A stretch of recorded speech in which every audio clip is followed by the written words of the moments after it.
পৃথিবীর সবচেয়ে লম্বা রেল লাইন কোনটি হতে পারে? না, এটা ইউরোপেও না, আমেরিকাতেও না, এটা রাশিয়ায় ট্রান্স সাইবেরিয়ান রেলওয়ে। এই রেল লাইন শুরু হয় রাশিয়ার রাজধানী মস্কো থেকে আর শেষ হয় দূর প্রাচ্যের শহর ভ্লাদিভস্টকে। এই লাইনের মোট দৈর্ঘ্য প্রায় ৯,২৮৯ কিলোমিটার, মানে বাংলাদেশ থেকে যাত্রা শুরু করে লন্ডন গিয়েও কিছু কিলোমিটার বাকি থাকবে।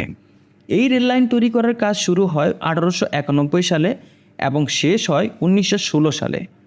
যদি আপনি পুরো রেলপথে একটানা ভ্রমণ করেন তাহলে সময় লাগবে প্রায় ৭ দিন, আর পথে পড়বে ৯৮০টির বেশি স্টেশন। ভাবুন তো, এই ট্রেনে আপনি ৮টি টাইম জোন পার করছেন। এই রেলপথ শুধু দীর্ঘ না, বরং রোমাঞ্চকর। আপনি দেখতে পাবেন তুষারে ঢাকা নদী, বন, পাহাড়, এমনকি সাইবেরিয়ার বিস্তীর্ণ প্রান্তর, যা সবই যেন সিনেমার মতো মনে হয়। ট্রান্স সাইবেরিয়ান রেলপথ শুধু একটি যাতায়াতের মাধ্যম নয়, এটি রাশিয়ার ইতিহাস, সংস্কৃতি আর প্রকৃতির এক অসাধারণ ভ্রমণ। আপনি কাকে নিয়ে এই ট্রেন ভ্রমণ করতে চান? অবশ্যই তাকে মেনশন করুন।